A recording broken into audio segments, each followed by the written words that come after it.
It's Not Another Buffalo Podcast, hosted by three of the most underqualified sports personalities this side of the canal. With John. All you people out there who are like, these idiots don't know anything. First of all, you're right. And second of all, I'm just a dad talking in a closet, but I'm just saying. And Brando. We have this trust built on whatever it is, like Bibles and gold bricks and whatever Brandon Bean's drinking over there.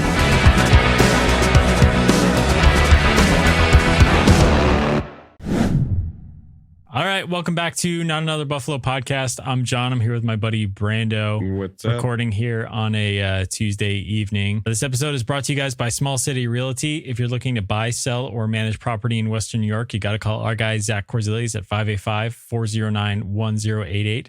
Again, that's buying, selling, or property management in Western New York. Our guy is Zach Korzelius, 585-409-1088. And make sure you tell him that the boys from NABP sent you, because he'll be super happy about that. So, but Brando, how are you doing? We're counting down the days to the season here. One preseason game down. Obviously, we're not going to reflect on that too much in this episode because it's been well documented, the shortcomings of the Bills' second stringers and starters and pretty much everybody who touched the field. But how are you feeling about the season? You excited yet?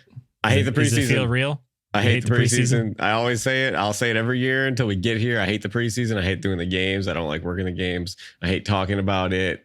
Give me the best preseason of all time was when we had Josh Allen. The preseason was interesting when we had quarterback battles. That was what I wanted to see. You mean Josh Allen's rookie year? Yes. Or, okay. Give me Edwards-Lossman. Give me EJ Manuel, Kevin Cobb. Tyrod Taylor. Any of these. Battle. Nate Peterman that goes into the season, whatever. If there's a quarterback battle, I'm interested. We have risen past the battle. I don't think Mitch Trubisky is battling for playing time anytime soon here. Make it through without getting hurt. And we saw Matt Milano get hurt today, a little bit of an arm issue. They kind of were worried about it. I don't know. It seemed like they were overreacting, but you can't really overreact when you've had a guy miss, a season and a half with injuries in his career. So just get me through this. Just get me to the season opener at home against the Cardinals. I'm ready for it. Let the coordinators do everything. Sean McDermott should be chilling. This is the time that you do that. It sounds like he is. From what we hear, it sounds like he is chilling a little bit. Yeah. Like he's a little bit more hands off this year. Everything down to challenges, right? He's got what's his name up in the booth, and we're 2 for 2 on challenges in the preseason, which that's more than he won all last year, right? Right. Yeah. So I like that stat. That was funny. Well, I want to go back to something you said before. You said you hate working preseason games. I would have thought, like, if I was just guessing, that preseason games are more fun to work because it's a lot more family oriented. It's a little less intense. Right. A lot more families bring their kids to those games because it's cheaper and because it's, the vibe is a little less intense, right? Especially if you want to bring your kids. I remember going to preseason games at like 5 years old and just loving it. So really? What makes it worse than a regular season game to work? Well, also, I feel like even as a kid, I'm like, where's JP Lossman?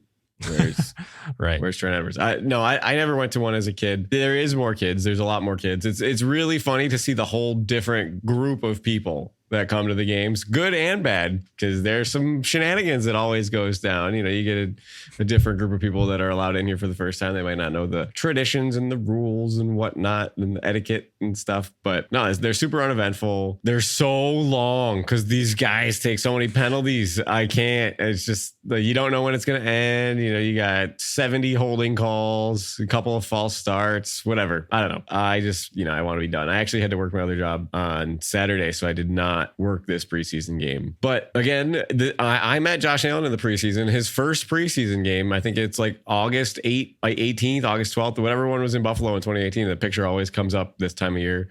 The players are more likely to talk to you.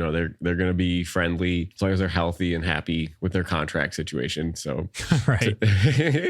But other than that, man, get me to the only thing is I don't like to wish away the last part of the summer. I go back to school August 27th. So it is cool to have them line up the school year and the football season, but I don't care for this. And we just saw it again. It's like between July and September, don't get hurt, don't get arrested, and make it there. Just make it there. Yeah.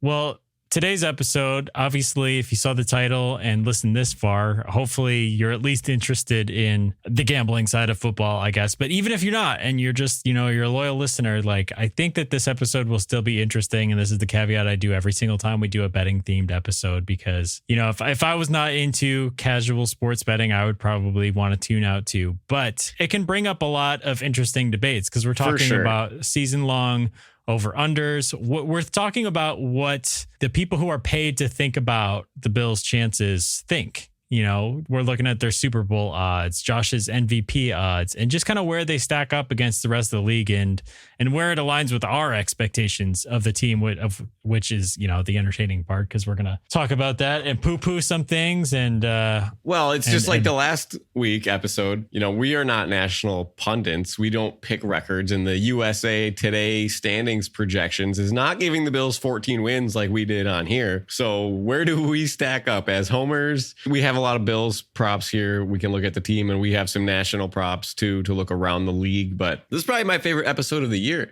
You just get to, it's very much inside the fantasy football realm. You get to project who's going to do the best. You're building a thesis for a player, and you think about it like a stock market. I think I've used this example before. It's like, give me the bull thesis. Like, why is it going to go up? Or give me the short thesis. Why you think it's going to go down. Is it a bull thesis, or is the thesis bull? We'll find out at the end of the season. Boom, boom. That was good. But, all right, where do you want to start? Do you want to look at just like start with Super Bowl odds? Because I think that's a good place to start with this team. Yeah. I had it written down last year where they fell historically in the last few years, but this is not the Buffalo Bills of 2 years ago where they are the favorites to win the Super Bowl, right? Coming off of the 13 seconds year, they get Von Miller, and everyone's popular pick was for the Bills. That's not where they are. Right now, they sit 7th in the odds, tied for 6th, technically, with the Philadelphia Eagles at plus 1,500 on DraftKings Sportsbook. So do you think that's fair? Let's look at the teams above them. Do you think that they have better Super Bowl odds than any of the teams above them? So directly above them or tied with them is the Philadelphia Eagles. Bengals are above that at plus 1,300. Lions plus 1,200 coming out of the NFC above them. Ravens above that at plus 1,000. 49ers at plus 600. And the reigning champs, the Chiefs, at plus 500. So does that put the Bills 4th in the AFC? It would be Chiefs, Ravens, Bengals, and then Bills. Yes. It's probably about right. Maybe I could even see them being lower than that. Just they're giving some respect to Josh Allen's 17, because you could make an argument that the Texans might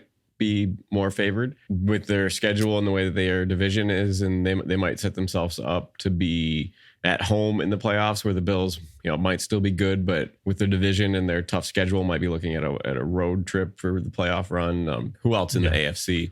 Houston is right behind the Bills at plus 1,600, so only a little bit back. But it's super respectable. I feel like there's no reason to not bet it. If we don't give financial advice here, but if you're a Bills fan and you want to put $5 on that and be happy with your 50 and 57, whatever it is, $57 in February for your Valentine's Day present. I'm doing the math in my head. I can't do math in my head. So I think they're slotted pretty fairly, maybe even a little higher than I would have anticipated, just with the way that this roster has changed. But you got 17 at quarterback. You could win any game at any time, anywhere on the planet. Yeah. So 2 pieces of advice for those of you out there. The emotional hedge. Having a sum of money on the Bills to win the Super Bowl can set you up for a double disappointment. So be prepared for that. All right.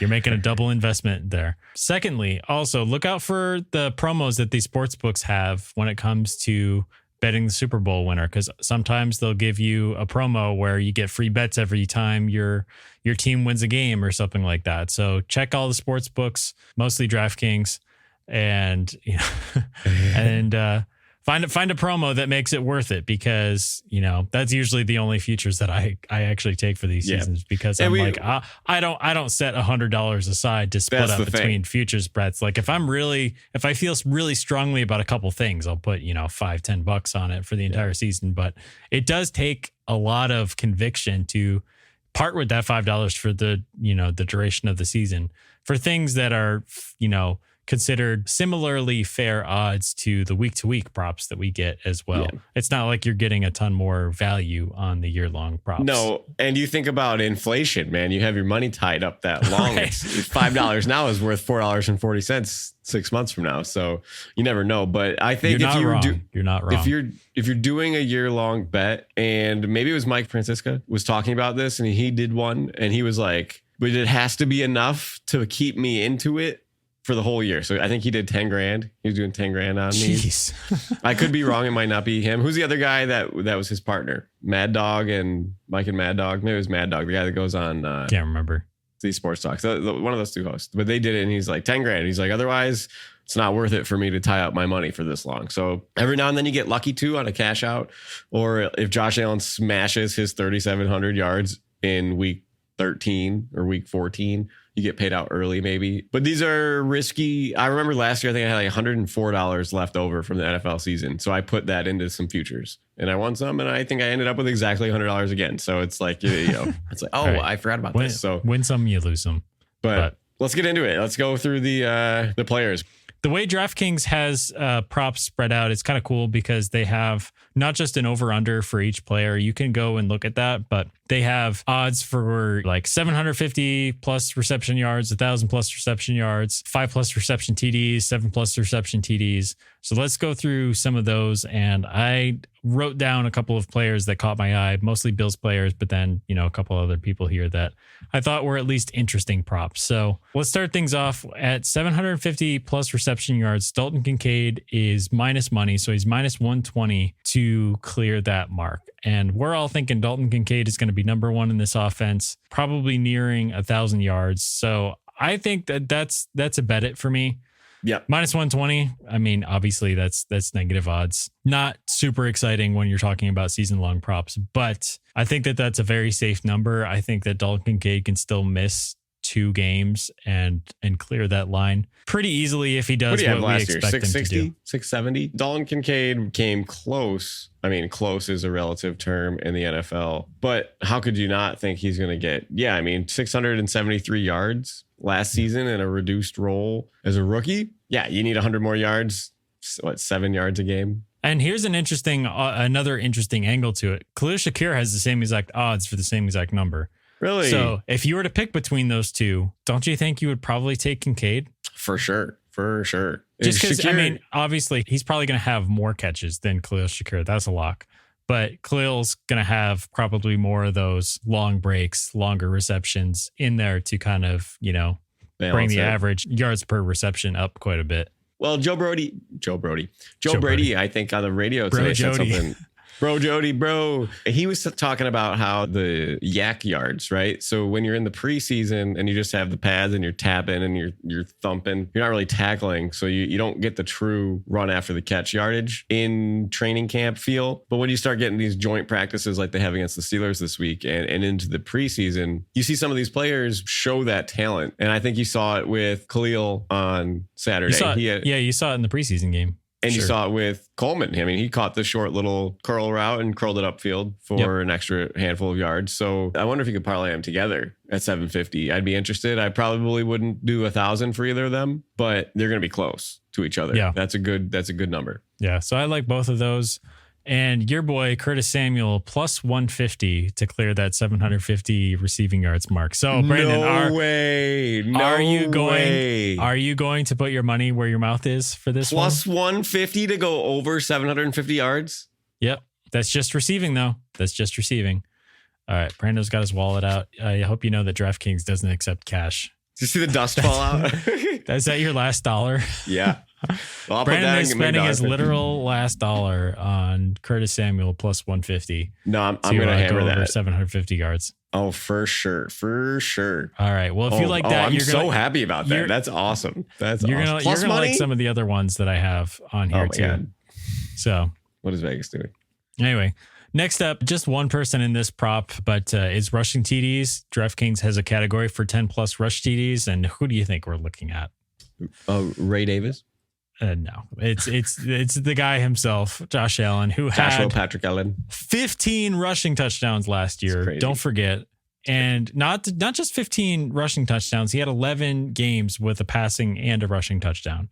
So that's awesome. There's room for regression in that. I like Josh Allen, 10 plus rushing TDs, right at almost even money minus the sportsbook take. So it's minus 110 for him to do 10 plus rushing TDs this year. Don't love the odds number on that, but I feel like I think that's a safe bet. I would be curious to talk about the level of regression that we expect here, because he's averaged 7 his career before this. I think like 5, 8, 6, 7. So to get to 15, you look at a player's, I think of looking at the back of a baseball card when you look at their stats, and you get a couple of crazy seasons in their peak. So are we going to look back and say 15? Wow. Or is this where he comes in at 12 again and maybe 11 the next year? And then they start going back down to 8, 6, 7, whatever it is. So I would be curious if this is an outlier. I think the more that you see it around the league, that these quarterbacks score touchdowns with their legs, whether it's the tush push, spread them out wide and draw it up the middle, or, Allen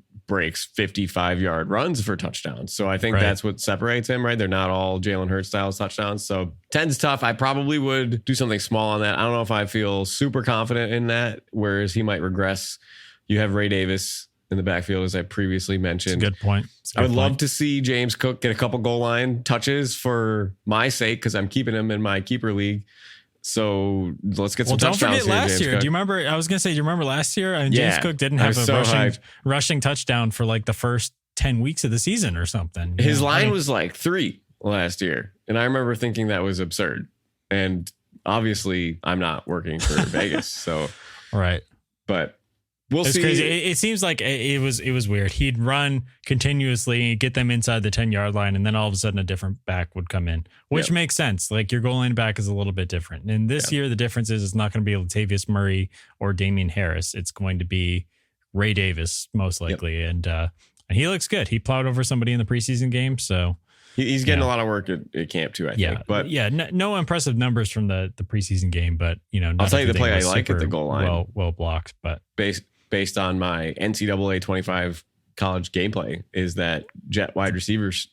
It's the jet sweep. Pass. All right. Yeah. All right. Well, we're going to get to that in a second. I actually have that written down as a note. That counts as a reception and not a rush though. It does. It does. So it does. So anyway, our next category is 5+ receiving TDs. So before you slam all your money on Dalton Kincaid minus 175, because Dalton Kincaid 5+ touchdowns sounds like a good bet in theory. You only had 2 last year. I didn't realize that number was so low, because I remember Dalton Kincaid scoring touchdowns. I'm pretty sure Dawson Knox had more receiving touchdowns than Dalton Kincaid. He always does. Does Kincaid get one in the playoff game? He probably has some in the playoffs. That doesn't include playoff numbers. Okay. So playoff games too. So yeah. I think that'll happen. If Josh gets close to his average again of 30 touchdowns through the air, and you're delegating those out to the players around him right now, you're going to get 6 for everybody, I think. Well, you know who the biggest vacated touchdown getter was last year? It's not Stephon Diggs, right? I mean, actually, Stephon Diggs probably had 8, but who comes in second? You say Gabe Davis? Gabe Davis, yeah.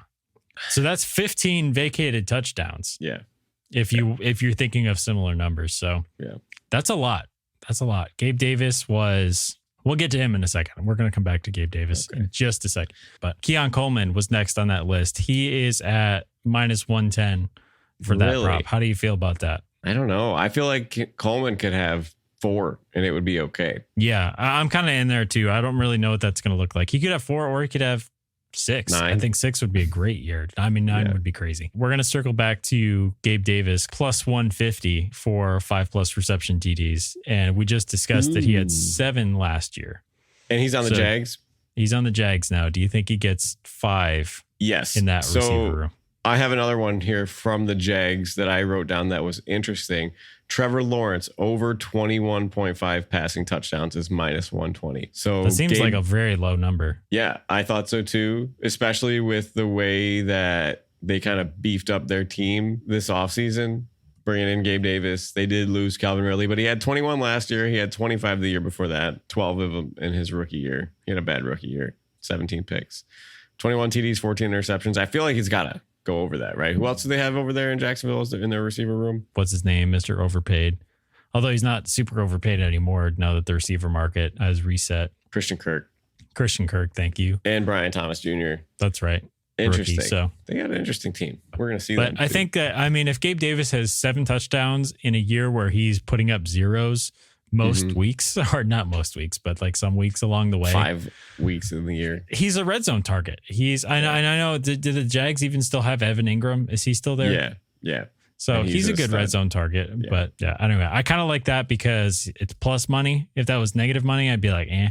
Yeah. But Gabe Davis, well, that's what they do. They give you the hook. I mean, that's the hook right there.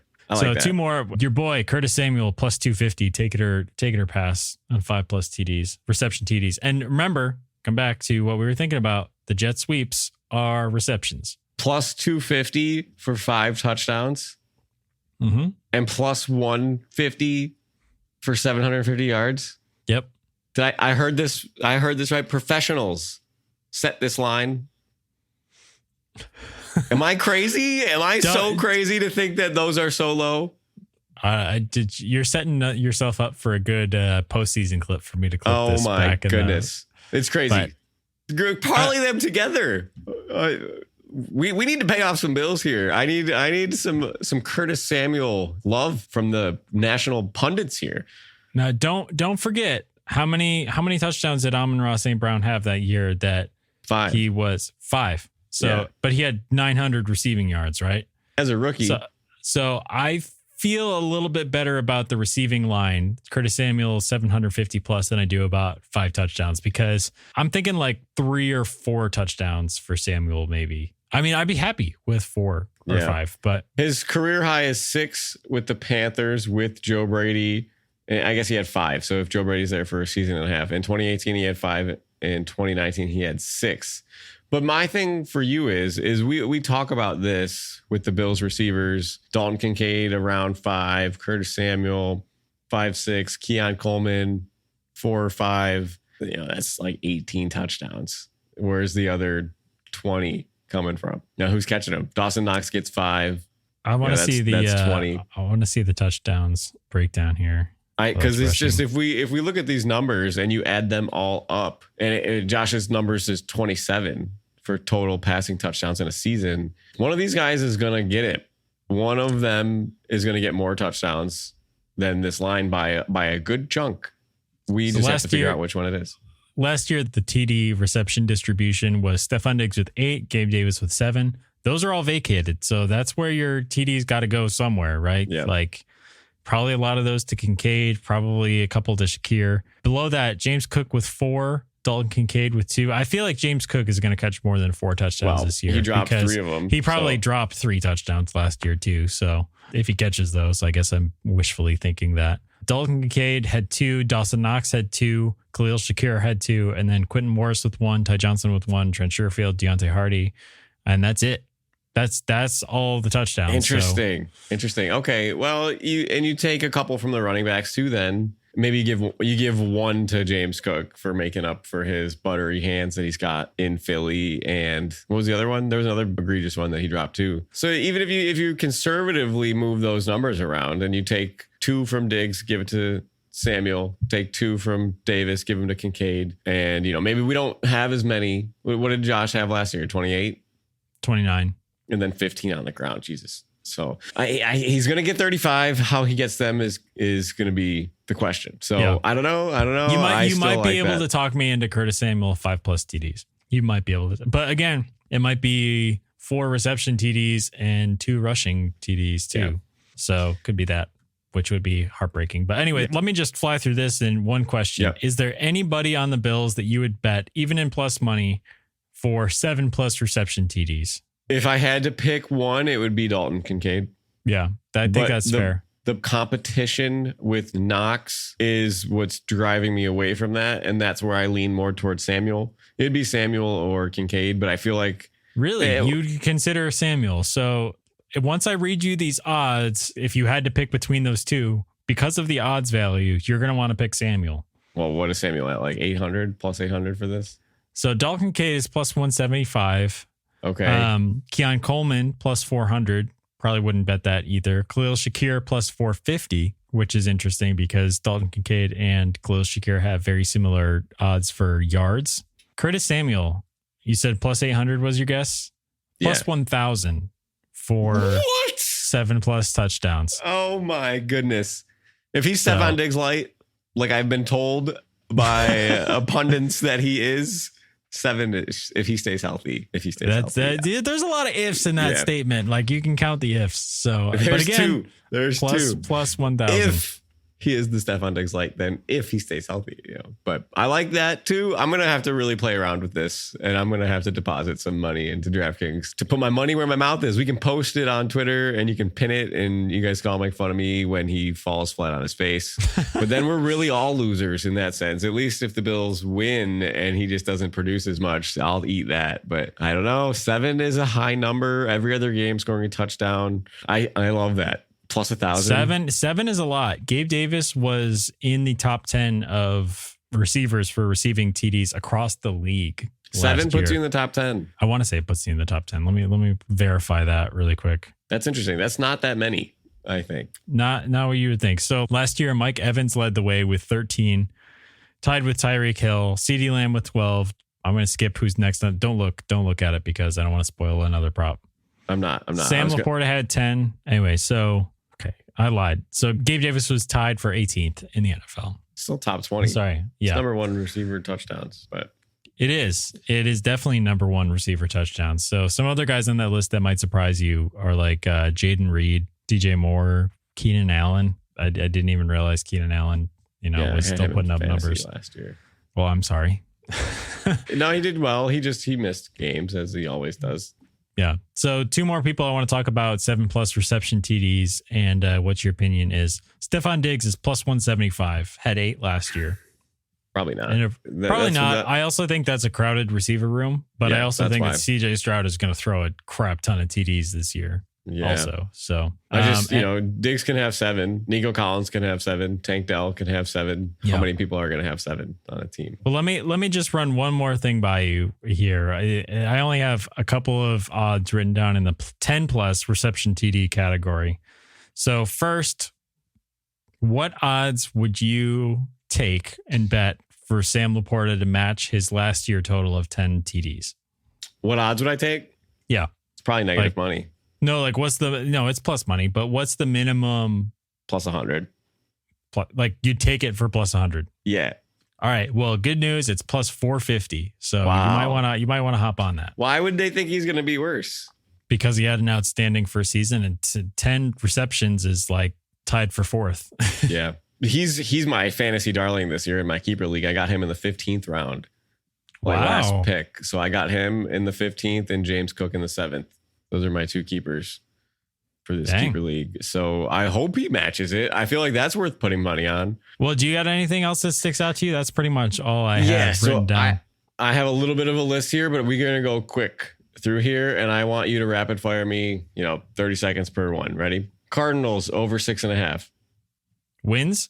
Yep. Is that plus money or is that their actual line? Okay. FanDuel has them at 6.5. Sorry. Schmamduel. DraftKings has them at 6.5, but I don't see any odds here. To finish with 6 or fewer wins is plus 135. To win at least 7 games is minus 160. I could see him at 7 and 10. Yeah. I think that's over. Like I wrote that down because I thought it was low. I could see him at 7 and 10, but I don't know. Like that really is like the brink. Like if it was over 7.5 wins, I would slam the under. Really? I think they're 8-9. 9-8 team. Kyler Williams. Kyler Murray with Harrison Jr. Marvin Harrison Jr. Yeah. Yep. And James Conner again existing in James this Conner. That dude's got to be getting old at some point. I can only draft him for so many fantasy seasons beyond this. Like he overproduced for me last year as well. He overproduces every year. So I don't know. That's a good one to think about. But okay, let me keep going through here. Also, it's worth noting how many Call of Duties are supposed to come out within the season. Black Ops 6, man. It's supposed to be pretty good. Yeah. All right. Just one. Give me the under. Yeah. Malik Neighbors, the true number 1 wide receiver from the New York Giants, 850 yards. Over is minus 115. He's going to get like 140 targets probably. Maybe, but it's the Giants too. When was the last time the Giants produced a 900-yard receiver? Odell Beckham Jr. when he dragged Eli Manning out of his grave to throw. What OBJ had like 1,100 yards as a rookie, something like that. So it's possible, but it's not Eli Manning. And the bar's not that high. Yeah. Well, it's the bearded Daniel Jones, so we might see something else. But yeah, well, all right. I wish Pat was here for this one, but Will Levis over 3,450 passing yards minus 115. What's Josh's line? 3,750. Okay, you might be able to get me on board with that. These are low. These seems so low. They are, but like it's because it takes into account all the things that can go wrong through a season where quarterbacks miss time. Like if Will Levis is diving into linebackers head first like he did last year, is he going to be not concussed for the entire year? Was Josh Allen concussed at all? I'm knocking on the wood on my table in my living room. Or I don't know. Whatever room. He's not. This is the Celino and Barnes ad where it says past results do not guarantee future outcomes. Yes, that's true. That's true. Okay. I just thought it was interesting. 17-game season. If he stays healthy, it's doable, I thought. I think it's definitely doable. It's just whether or not I'm, taking that risk for a full season. Yeah. Okay. Next one. Caleb Williams, rookie of the year, plus 115. I'd take that. Yeah. I thought that was pretty good odds for that. They're loaded. Is he the most likely? Yeah. Okay. Who's second? Marvin Harrison Jr.? I'm not sure. It might be. Yeah. Yeah, I think. I didn't get the odds on that. But okay. Yeah. Next one. Take that. Achane over 775 rushing yards minus 115. How many did he have last year? 800 on 103 attempts and 8 touchdowns. God, this guy's good. This guy is good. I don't know he was really good last year too. So I don't know if I want him to. I'll do it because it's not like they were using him right off the bat last year. So if he has a full season of usage, 100 carries, that's insane. 8.5 yards per carry. It's a lot. It's fast. Even if he regresses to 6 and he gets 150 carries, I don't know. I feel like he was hitting home run after home run after home run last year. It was something to watch. Yeah. Okay, quickly. Joe Burrow over 4,025 passing yards minus 115. That's a big number for a guy who hasn't. It is. He hasn't always been available. I know. I just block that part out. I don't even think about that. I'm just thinking of the star quarterback that I see on Madden, and he plays all the games and blows this number through the roof. That's a big over-under number for quarterback too. 4,000 yards. Quarterbacks pass that all the time. That's true, but in 17 games, I think he passes it. That's my take. He can't get hurt every year that he's in the league. All right, he's due for some better luck. All right, we're going to look at the NFC North. The teams to finish 1-2. Lions first, Packers seventh. Lions first, Packers second, plus 320 in that exact order. I like that, but I think that there's probably actually a general, there's a chance that those could be flip-flopped. But I do like those two teams to finish 1-2. Yeah, I think so too. And I think it's going to come down to the games against the Bears. The Packers own the Bears. The Lions pawned the Bears. It's like they owned them, they give it back, and they got to get it back, whatever. So I don't know. I think it's close. I like that for that number, that plus 320. So I don't know, but yeah, I like those odds. Okay, I got a couple fun ones here to finish the show with. The team with the lowest win total is the Patriots, coming in at the favorite right now at 5-1. Okay, who's second? I didn't get that far. It was a headline. Let's not kid ourselves. It's going to be the Patriots. I hope so. That's why I put him here. Everybody says Drake May looks like in practice, so he's got a long way to go. But the guy on the radio today said Jacoby Brissett's their starter, right? In theory. That he went 14 of 27 with 5 interceptions and 9 sacks in his first team reps. And then Drake May went 7 of 14 with 8 sacks and 4 interceptions in his reps. How do you have this many sacks? I don't understand.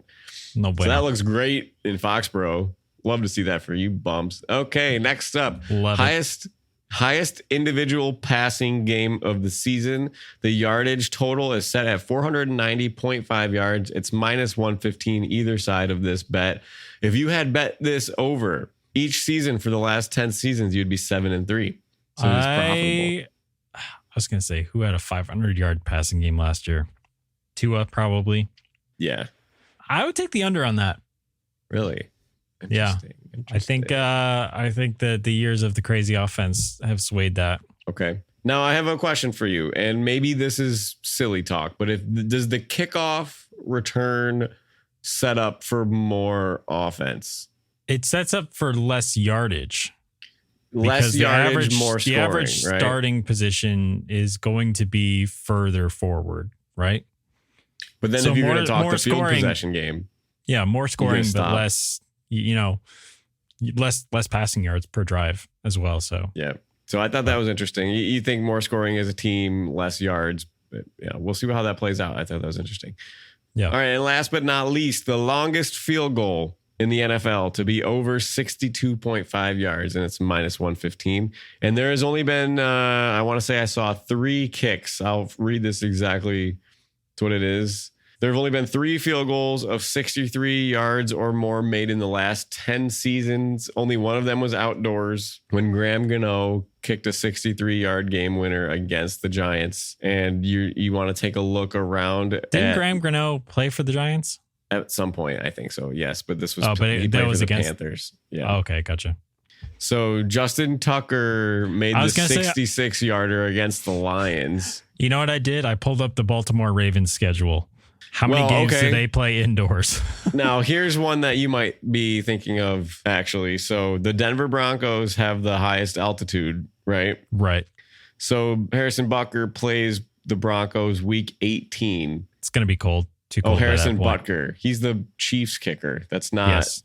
Justin Tucker plays at the Chiefs first week at Baltimore. He plays in the Cowboys Stadium. That's a good chance. Yeah. Ravens host the Bills. Then they go to the Bengals. It's on their home. Tampa Bay, Browns. They go to Pittsburgh. They go to LA and the Chargers. That's another dome. Well, no, it's not. It's outside, isn't it? In the Coliseum outside. It's just beautiful out all the time. So we think it's a dome. No, the Chargers play at SoFi. SoFi. Yeah. So it's a dome, but it's turf, and then they play against the Texans in Texas. So they have 3 dome games on the schedule. So I think that's doable, right? 62.5. I feel like that's tough. I wouldn't bet that. I might bet we might flip flop on there. If you take the kick, I would take the longest pass or the most passing yards in a season. I think that's fair. I think I'd go for the field goal over it. I mean, what's the longest field goal each year? Well, 66 was 2021. I just think the way that coaches go for it more on 4th down, like you got to be in a win or lose situation. Your game is on the line and you only got to the 42-yard line or whatever. This article's behind a paywall. 62-yard field goal kicked in 2023. So yeah, maybe 62.5 is too much because we could see, so 2019, 63 yards. Which article are you looking at right now? I'm on Pro Football Network. Okay, so I got one from Fox Sports, the longest field goals in the regular season. And the last 6 of them, and 7 of 9 are all in recently. And it's 2021 is 66 yards, 2013 is 64 yards, 2019 63 yards, 2018 63, 2012 63, 2011 63.